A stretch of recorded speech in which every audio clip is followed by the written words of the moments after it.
Welcome to the Heart and Mind of Business. I'm Debbie Clement Large, and this is, I'm Clara Rose. Welcome. and we're really excited to be sharing to you today all about gaining clarity and direction. Yes, super important before you get started. So let's hop right in.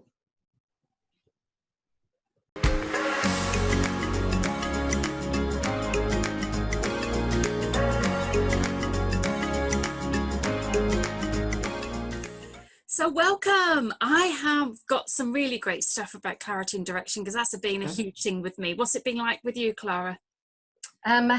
So I am always searching. I'm always looking for clarity and direction. So I feel like it's super easy to drift, right? Away from so you always have to be revisiting. But here today, we're talking about getting clarity in the beginning, right? Yeah.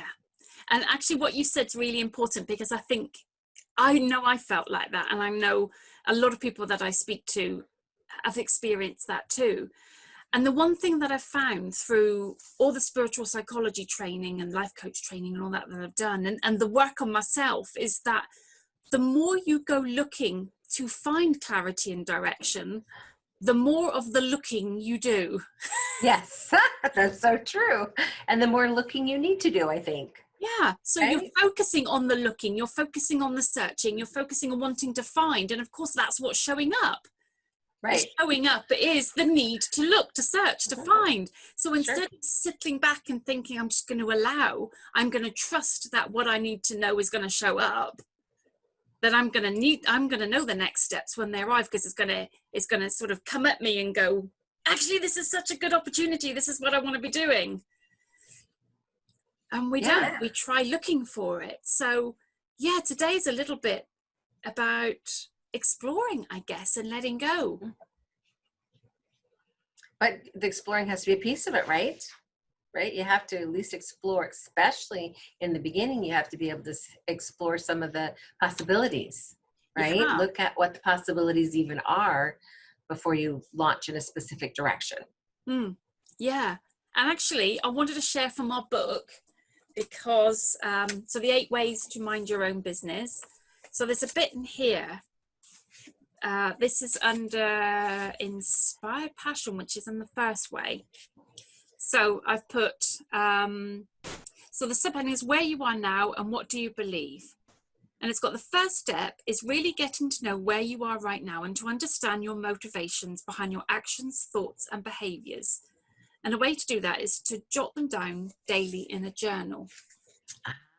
This is a great way to become more consciously aware of how life plays out on the outside is correspondingly to how it is on the inside. So our life is a mirror.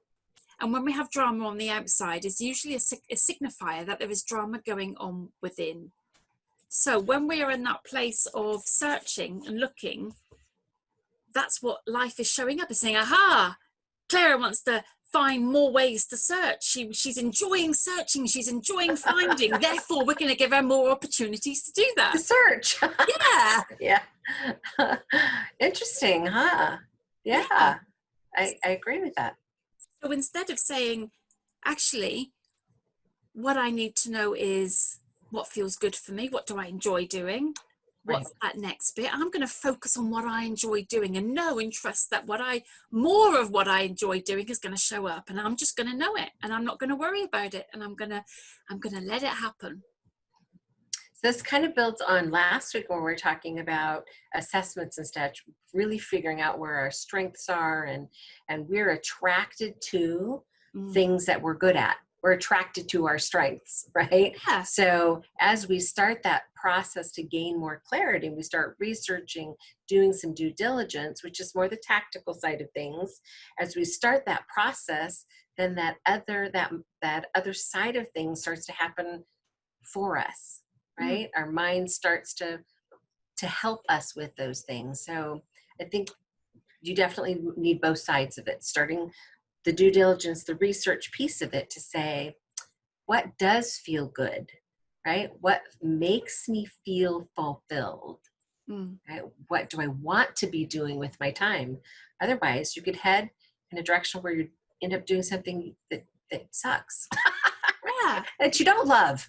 right? Absolutely. You do it because you feel that's what you can do or what's expected of you Right. to do. And actually this week, funny enough, this week I took a client through an exercise and we talked about opportunities and looking for opportunities.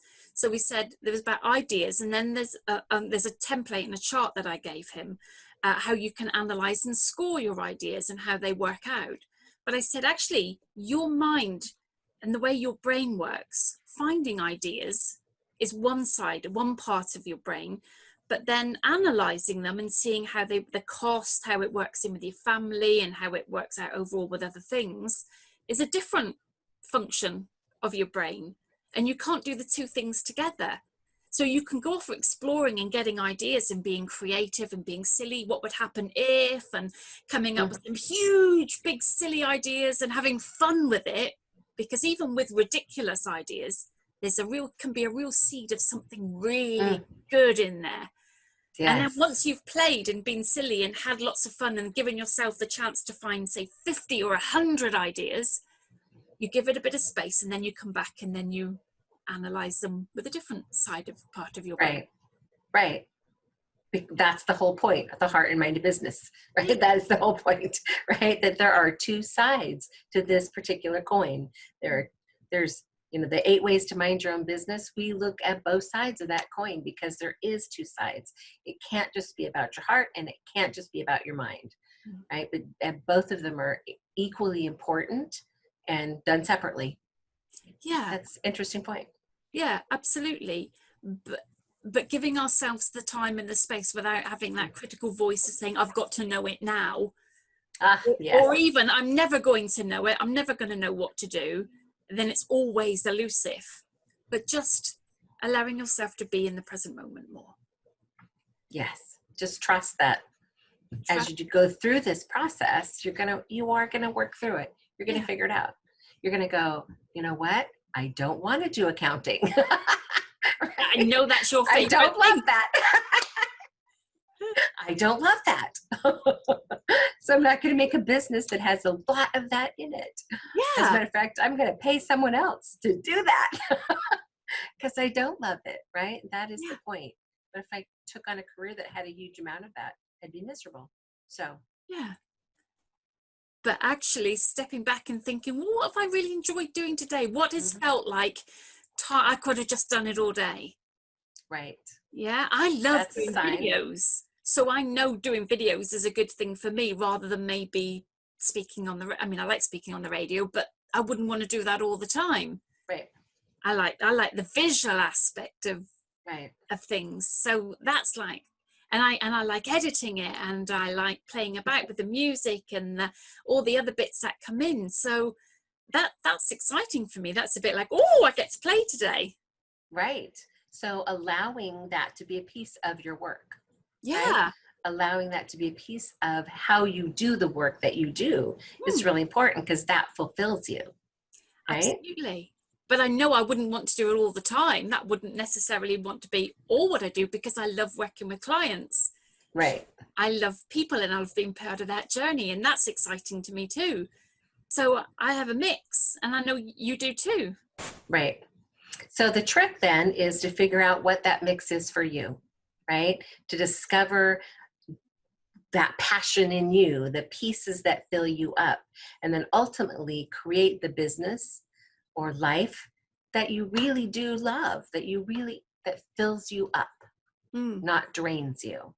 And that's the goal. It is. And letting go of that struggle of trying to work it out all now, because we've got a life and it's going to unfold in the right time. Yes. It's going to unfold. Yeah. And guess what? It's going to change.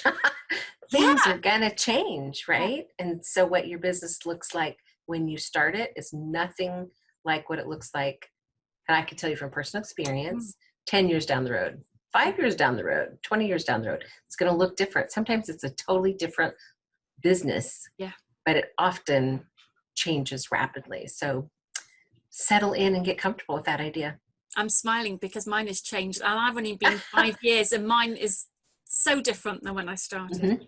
Yeah, and that's common because you're allowing your own intuition, your own feeling to drive your business in the right direction. Mm. It's much harder for some people to let that happen organically. So and it's a little harder for me because I'm a little more structured around those kinds of things, but I have a process built into my life that allows me to stop and look at it, right? So every Christmas holiday season in our household, we stop and revisit our goals, our intentions.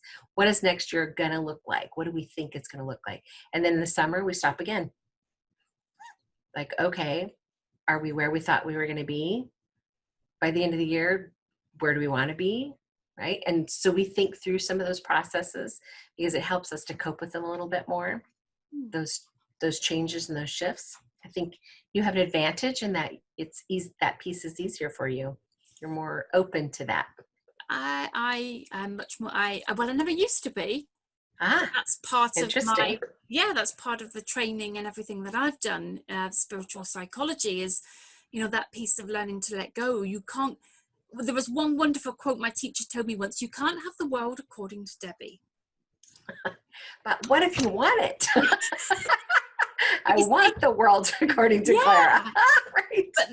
But then you're going along and saying, actually, I'm only going to be happy if all my ducks line up in a row. And that's just a strategy for being irritated and frustrated. Right. Because the only thing I can control is me. And, I wouldn't want you trying to control me any more than you'd want me trying to control you. Right. And so I just have to accept whatever is, and I can deal with stuff in the way that I can deal with it.